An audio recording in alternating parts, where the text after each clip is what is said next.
Hello, good morning বন্ধুরা। আজকে চলে আসলাম নতুন আরেকটা ব্লগ নিয়ে।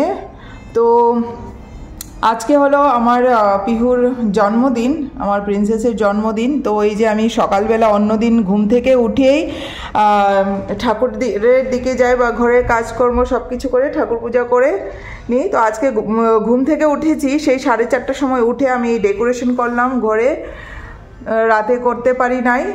তো এই যে ডেকোরেশন করলাম, আর এদিকে ডাইপারটা খুলে ফেলেছে। আর এখন বানানোর ছিল, মোমোস বানাতাম আমি সব ভেজিটেবল দিয়ে, কিন্তু সেটা হলো না।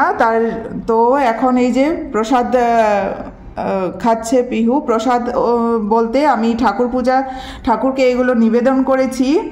তো নিবেদন করার পর আমি চেষ্টা করি যাই ঘরে নিয়ে আসি ঠাকুরকে দিয়ে, তারপর নিজেরা নেওয়ার জন্য।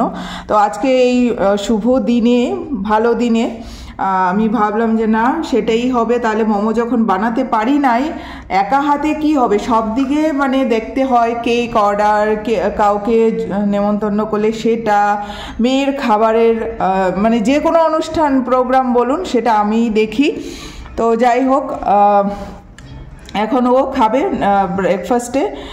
এখানে হলো গোলাপ জামুন আছে, হালুয়া আছে, বেসনের লাড্ডু আছে, আর এটাও এক ধরনের ক্ষীর। এখানে 2 পিস আছে দুধ দিয়ে। তো এই হলো আমার মেয়ের জন্মদিনের নাস্তা। খাও, দাঁড়াও। তো আমি দাঁড়াও, ছাড়ো। আমি প্রথমে ওকে গোলাপ জামুনটাই দেব। এনো, হ্যাঁ, জয় গুরু, সবাইকে জয় গুরু বলে দাও। হ্যাঁ, তো আমি চেষ্টা করি ঠাকুরকে দিয়েই সব কিছু খাওয়ার, যেটা আমি বললাম। তো নাস্তা হিসাবে আমি ওটাই দিলাম, যদিও আমি মোমোটা এক্সট্রা করতাম। আমি যাই হোক, আর সময় হলো না, তার জন্য আর করা হয় নাই। আমার বিশ্বাস যে এইটা আমি ফার্স্ট টাইম ওর জন্য আনিয়েছি, তো এটা খেয়েও ওর ভালোই লাগবে। মিষ্টি খেতে ভালোবাসে। আর সকালবেলা এখন ও ডিমও খাবে, এতগুলো তো খাবে না। তো ডিম সেদ্ধ দিয়েছি, ডিমটা ওর খুব পছন্দ। তো প্রসাদের সঙ্গে তো ডিম দেব না, একটু পরে আমি দেব। তো আপনারা অনেক আশীর্বাদ করবেন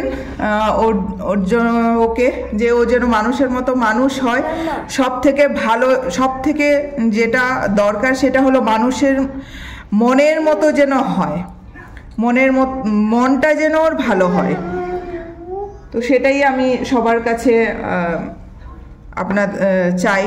আমি ঠাকুরকেও সেটাই বলি, ও যেন ভালো মনের মানুষ হয় এবং ঠাকুরের রাস্তায় যেন চলতে পারে, সেটাই আমি চাই। অনেক ভালো মনের মানুষের হওয়া খুব দরকার, প্রত্যেকের খুব দরকার। মামা বসো, টিস্যু দিয়ে মুখ মুছছে। তো ভালো মনের মানুষ হোক।